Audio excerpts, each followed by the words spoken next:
നമസ്കാരം. കേരളം ആർക്ക് വോട്ട് ചെയ്യണം? കേരളം ആർക്കാണ് വോട്ട് ചെയ്യേണ്ടത്? ഉത്തരവാദിത്വമുള്ള ഓരോ പൗരനും സ്വയം ചോദിക്കേണ്ട ചോദ്യം ഇതാണ്. നാടിന്റെ സമഗ്ര വികസനത്തിന് രാഷ്ട്രീയക്കാരെ പോലെ തന്നെ സാമാന്യ ജനത്തിനും ഉത്തരവാദിത്വമുണ്ട്. നാടിന്റെ നന്മയും വികസനവും മുൻനിർത്തി പ്രവർത്തിക്കുന്നവരെ തിരഞ്ഞെടുക്കുവാനും തിരഞ്ഞെടുക്കപ്പെട്ടവർ അവരിൽ നിക്ഷിപ്തമായിരിക്കുന്ന ഉത്തരവാദിത്വങ്ങൾ കൃത്യമായി നടപ്പാക്കുന്നുണ്ടോ എന്ന് വിലയിരുത്തുവാനും ഉത്തരവാദിത്വമുള്ള സമൂഹത്തിന് കഴിയണം. പലർക്കും രാഷ്ട്രീയം ഒരു തൊഴിലാണ്, വരുമാന മാർഗമാണ്. രാഷ്ട്രീയത്തിലെ സേവനം എന്ന ഉത്തരവാദിത്വം ഒരിക്കലും തിരിച്ചറിയാത്തവരാണ് അക്കൂട്ടർ. കേരളത്തിനെ സംബന്ധിച്ചിടത്തോളം സമഗ്ര വികസനമാണ് അടിസ്ഥാന ലക്ഷ്യമായി കാണേണ്ടത്. 44 നദികളും മനുഷ്യവിഭവവും സാങ്കേതിക തികവും കൈമുതലായിട്ടും എന്തുകൊണ്ട് നമ്മൾ പുറകോട്ടു പോകുന്നു എന്ന ചോദ്യം നമ്മളെ അലട്ടുന്നതാണ്. മതവും വ്യക്തിപരമായ വേർതിരിവുകളും വ്യക്തിയുടെ മാത്രം സ്വാതന്ത്ര്യമാകുമ്പോൾ അതിനെ സമൂഹത്തിന്റെ ഭാഗമാക്കി മാറ്റാൻ ശ്രമിക്കുന്നതാണ് കേരളം നേരിടുന്ന ഏറ്റവും വലിയ പ്രശ്നം. മനുഷ്യൻ എന്ന രീതിയിൽ ജീവിക്കുവാൻ അവസരമൊരുക്കുന്നവർക്കാവണം ഇത്തവണ വോട്ട് ചെയ്യേണ്ടത്.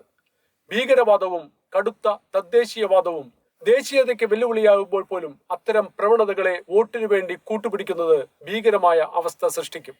ഒട്ടനവധി വിദ്യാർത്ഥികൾ ഇന്ന് വിദേശത്തേക്ക് ഉപരിപഠനാർത്ഥം പോകുമ്പോൾ ഇവിടെയുള്ള വിദ്യാഭ്യാസത്തിന് എന്ത് സംഭവിക്കുന്നു എന്ന് ശ്രദ്ധിക്കേണ്ടതല്ലേ? 1 ലക്ഷം കോടിയിലധികം വിദേശ റെമിറ്റൻസ് ഉണ്ടായിരുന്ന ഈ സംസ്ഥാനത്തിന്റെ സാമ്പത്തിക നില പിടിച്ചു നിർത്തിയിരുന്നത് വിദേശ മലയാളികൾ ആയിരുന്നു എന്ന സത്യം എത്ര പേർക്കറിയാം?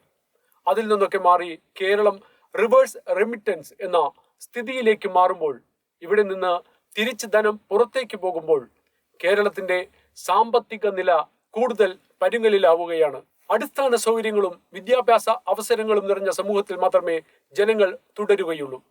വികസനത്തെക്കുറിച്ച് വ്യക്തമായി പറയാൻ സാധിക്കാത്തവർ ന്യൂനപക്ഷ ഭൂരിപക്ഷ വർഗീയതയെക്കുറിച്ചും ഭിന്നിച്ച് നിർത്തേണ്ടതിനെക്കുറിച്ചും പറഞ്ഞുകൊണ്ടേയിരിക്കും.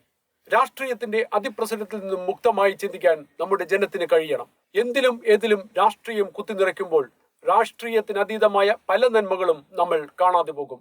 ആടുകൾ തലയിടിച്ചു മരിച്ചാലും കുറുക്കന് വേണ്ടത് ചോര തന്നെയാണ്.